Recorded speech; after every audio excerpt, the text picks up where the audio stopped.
Արտյոմ ջան, կլի նկարեմ։ Վերաքննիչով հաստատ փոփոխություն լինելու է, բոլորն այդ կարծիքին, որովհետև այս ճնշմանը չէին կարող իմանալ։ Ես անկեղծ շատ բան չգիտեմ, ես մի մասին եմ ծանոթ այդ գրառումների, ակցիաների, ես չեմ իմացել շատ բաների մասին, շնորհակալ եմ բոլոր այն արժանապատիվ հայերին, ովքեր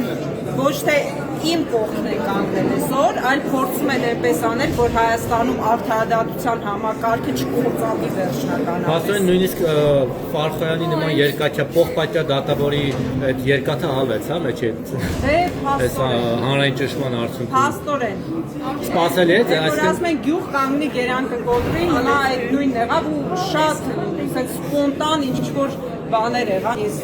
անկեղծ ուզվել եմ շատ երբ ասել եմ ինչեր են դա կապված չի իմանձի հետ կարևոր է դատիկից չեն ճանաչում դատարանը հավատաց որ դուք հավաքչական ակտեր եք իրականացրի դրսում որևէ մեկի կյանքին չեք սպառնում բան չեք ուղղակի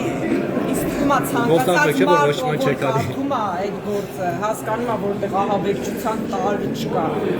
սա ուղղակի պատժում են այն մարդկանց ովքեր այլախոհ են ովքեր կարող է դուրս գան պայքարի իրենց դեմ սա պատժի ձև է Խափանման միջոցը ինչ է, պետք է 3 պայմանների համար բավարարման, հա որ մարդը չխոչընդոտի, չփախչի, հա ու 3 պայմանների բավարարման համար մարդու համար որոշում են կալանքել դեպքում, երբ որ շատ վտանգավոր է այդ 3 մի խոսքով այդ 3 հանգամանքներից մեկը կարող է լինել։ Որոնք դուք չեք անի հաստատ։ Ինչ պիտի անեմ, ասեք նախորդ անգամ, երբ որ օգոստոսին որոշում եք կայացրել, նույն Ֆարխոյանը որոշել էր, որ ես կարող կրկին հանցանք գործեմ։ Շենքեր պայթեցնել, բան, չեմ գործել, ինչ հանցանք պիտի գործեմ։